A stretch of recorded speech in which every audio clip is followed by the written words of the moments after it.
E se eu te dissesse que Broly e Cell estão ligados? Não só por poder, mas por DNA. Oficialmente, Cell foi criado com o DNA de Goku, Vegeta, Piccolo, Frieza e outros guerreiros. Mas existe um problema. O Dr. Gero não tinha como prever o nível de poder de certos Saiyajins. E mesmo assim, Cell possuía algo estranho. Crescimento infinito de poder, adaptação absurda e instinto de batalha selvagem. Isso lembra o quem? Broly é o Saiyajin lendário. Diferente de Goku e Vegeta, o poder dele cresce sem limite. Agora pensa comigo. Cell também cresce sem limite. Quanto mais ele luta, mais forte ele fica. Coincidência? Ou projeto? E se o Dr. Gero tivesse conseguido dados de um Saiyajin desconhecido? Broly nunca esteve na Terra oficialmente, mas o exército Red Ribbon monitorava o universo. Se eles captaram sinais de energia de Broly, o DNA poderia ter sido coletado. Vamos comparar. Broly, poder que cresce sem limite. Raiva instintiva, adaptação absurda Cell. Evolução constante, instinto de predador, crescimento exponencial. Agora pergunta, por que Cell é o único vilão que evolui como um Saiyajin lendário? Frieza não evoluía assim, Majin Buu também não, só Cell. Se essa teoria for real, Cell não é só um androide. Ele é o primeiro experimento de um Saiyajin lendário artificial, ou seja, Broly foi o modelo, Cell foi a cópia. E se Cell tivesse sobrevivido, ele poderia evoluir até superar o próprio Broly. Agora imagina isso. Cell com o poder infinito de Broly. Isso não seria um vilão. Seria o fim de Dragon Ball. Se inscreve no canal, porque a próxima teoria é ainda mais absurda. E se eu te dissesse que o Cell que conhecemos em Dragon Ball Z pode ter sido ainda mais poderoso do que imaginávamos?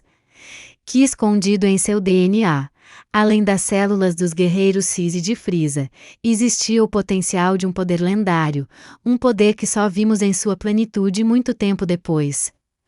Hoje, vamos mergulhar fundo em uma das teorias mais fascinantes do universo de Dragon Ball.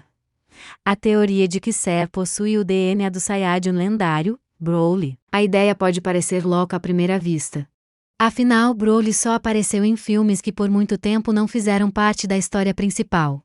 Mas com a chegada de Dragon Ball Super e a reintrodução canônica do personagem, as peças do quebra-cabeça começam a se encaixar de uma forma assustadoramente lógica. Vamos começar pelo básico. Como o Dr. Gero coletou o DNA para criar Cell? Ele usou pequenos robôs espiões parecidos com insetos que seguiram os guerreiros Cis por anos coletando amostras de suas batalhas. Eles pegaram o DNA de Goku e Vegeta durante a invasão Saiyajin, o de Frieza e seu pai quando vieram à Terra, e o dos outros guerreiros ao longo de suas lutas.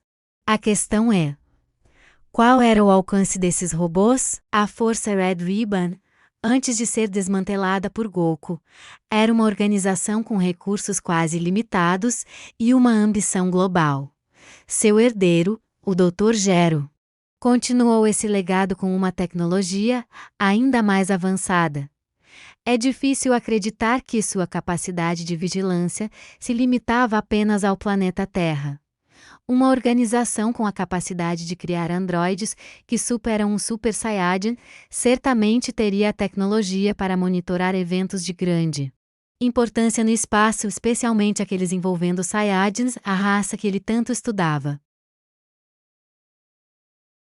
As evidências não estão apenas na logística, mas no próprio comportamento de Cell. Pense no seu crescimento de poder. Quando ele absorve os androides 17 e 18, ele não apenas ganha a força deles, ele a multiplica de forma exponencial. Seu poder salta a um nível que nem mesmo Vegeta, em seu estágio de Super Saiyajin, poderia arranhar. Essa capacidade de crescimento rápido e explosivo é uma marca registrada de Broly. Vimos em Dragon Ball Super Como o poder de Broly escala de forma absurda, em questão de minutos, passando de um nível inferior ao de Vegeta base para superar Goku e Vegeta em suas formas de Super Saiyajin Blue.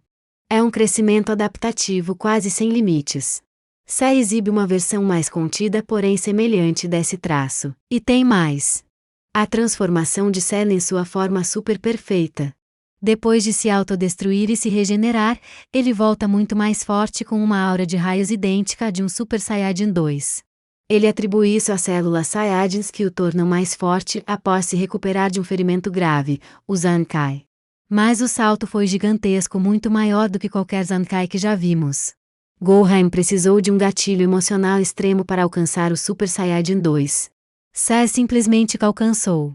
E se o DNA de Broly combinado com a crise de quase morte, permitiu que ele acessasse esse nível de poder de uma forma muito mais direta?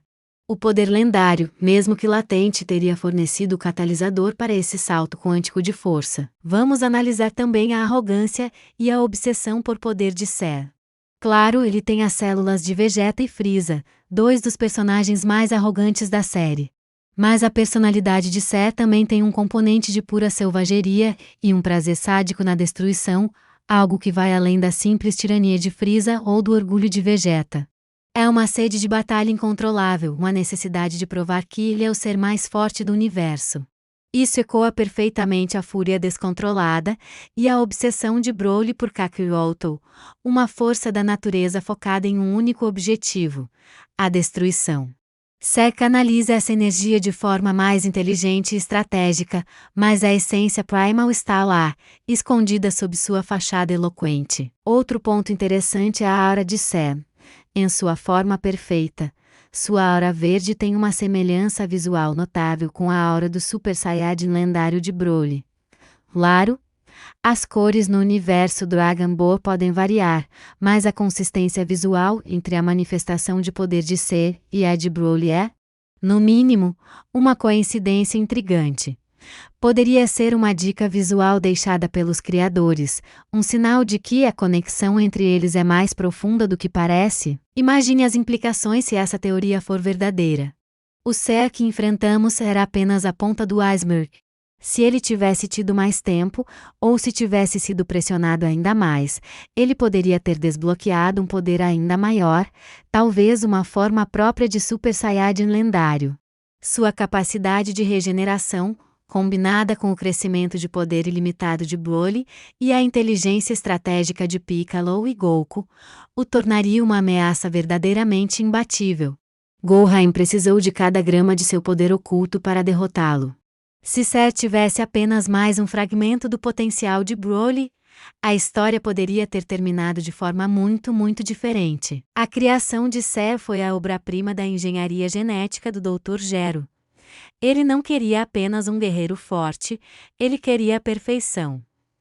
E o que poderia ser mais perfeito do que combinar os maiores lutadores da Terra com o tirano mais poderoso do universo e, para completar, adicionar o DNA de uma anomalia genética, uma mutação única que só aparece uma vez a cada 1000 anos? O Super Saiyajin lendário. Essa teoria não apenas recontextualiza a saga de Cell, mas também eleva seus status como vilão. Ele não era apenas um compilado de heróis e vilões passados, ele era o prenúncio de uma ameaça que o universo mal conhecia. Ele era o potencial de Broly moldado e refinado pela ciência. A verdade pode estar para sempre escondida nos segredos do laboratório do Dr. Gero. Mas as evidências estão espalhadas por toda a história, esperando para serem conectadas. O crescimento explosivo, a aura, a arrogância selvagem e o salto de poder impossível. Tudo aponta para uma verdade oculta. Cell era, em parte, o Saiyajin lendário. O que você acha?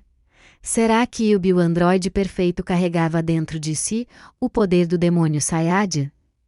Deixe sua opinião aqui nos comentários, vamos debater essa teoria incrível. Se você gostou dessa viagem pelo universo de Dragon Ball, não se esqueça de deixar o seu like, se inscrever no canal e ativar o sininho para não perder os próximos vídeos. Muito obrigado por assistir e até a próxima!